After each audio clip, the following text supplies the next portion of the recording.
Decorator Miles Redd's own townhouse is as glamorous as his new job, creative director of Oscar de la Renta's home collection. This young design sensation has an exuberant style that mirrors his Southern pedigree, his flair for the dramatic, and his off-the-wall sense of humor.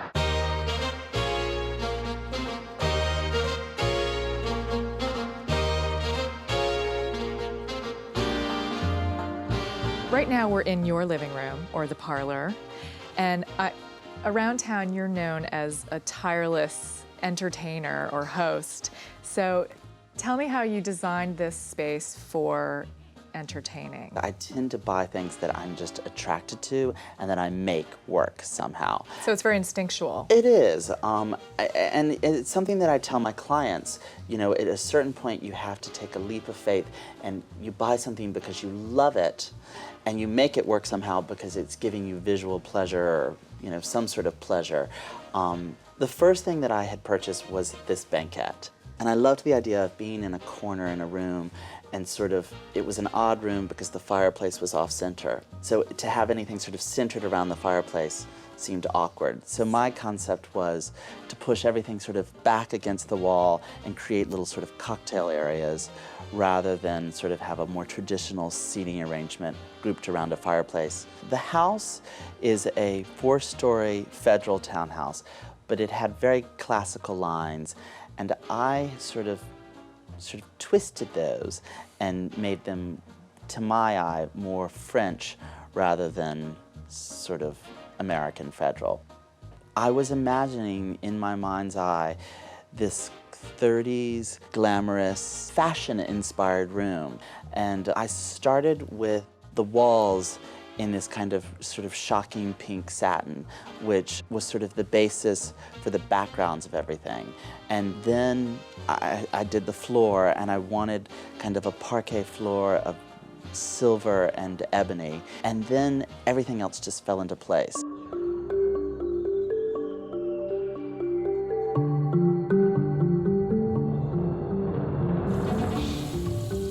The zebra doors are so over the top and so typically Miles, and they make a huge statement when you walk into his parlor. It's like, here we are, let's entertain.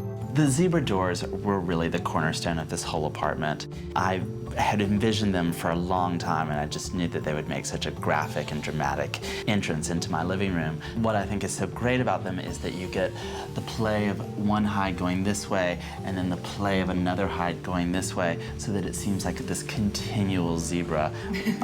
Gigantic zebra. And then I love how it's articulated with my silver nail heads and my rock crystal levers. I know you're a hardware freak. I am. I'm a silver hardware freak. I think I went a little overboard in that everything in the house was dipped in a silver bath. Everything is silver plated, which is, you know, looks very sort of deluxe, but is actually a very relatively inexpensive thing to do.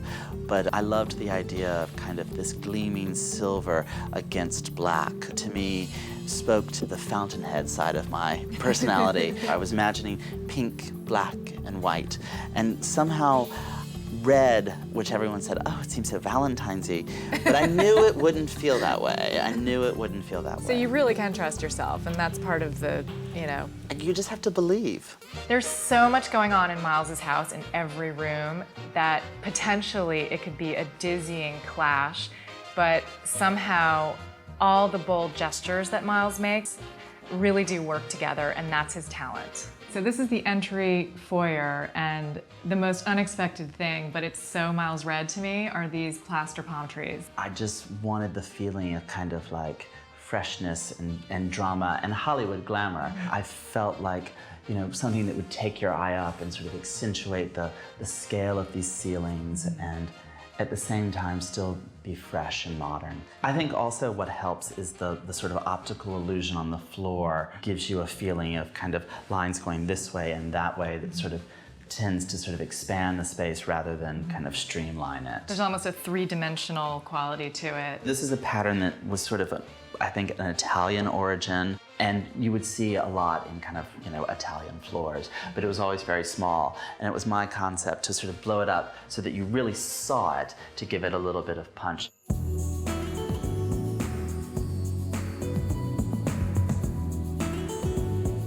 I am guilty of having a more beautiful kitchen rather than more practical kitchen. My kitchen does have the mirrored countertops and backsplash, which people have thought insane again, but I knew because all of my cabinets were going to be ebonized black with picked out again with the silver hardware.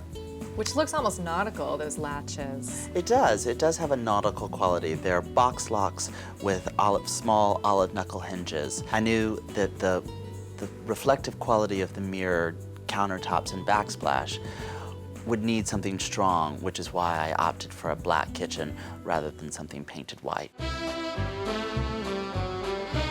The bathroom actually has a very important historical background. It was designed by the late architect David Adler and the late great decorator Francis Elkins. And Miles stumbled upon it, and he had to have it. This mirrored bathroom is definitely the pièce de résistance. I think a lot of people would look at you and say, you are crazy to take the biggest room of your townhouse and make it a bathroom. This bathroom is enormous. It looks a lot bigger than it actually is. It's really only 12 by 14, and I believe it's 10'3" high. The mirrors make it seem ginormous. People walk in and they think, oh my God, your bathroom is like 1,500 square feet? And I'm like, no, it's really, 150 square feet. It's the masterwork of David Adler and Francis Elkins. And the funny thing is, it came from an enormous house in Chicago, and it's now in, a relatively smaller house in New York City. Everything in the bathroom is original. The vanity, the mirror, the light fixtures above the bathroom. They're so incredible. Sink and above the shower enclosure. The book match marble was completely existing. The only thing that I had to replace was the bathtub and the bathtub deck.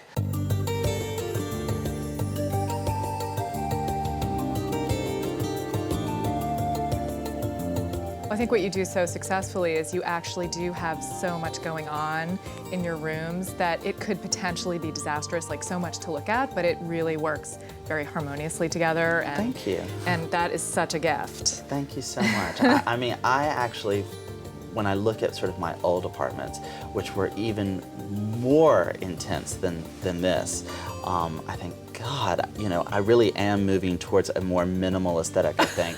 This is minimal and that was maximal? I know, this is minimal. But I guess I am sort of like, I'm a maximalist in that I do like things to have a kind of clean order about them, but there are just so many things that I love, and I guess I'm sort of good at incorporating them all together. Still ahead, it's interior designer Chris Craig's modernist approach to bachelor living.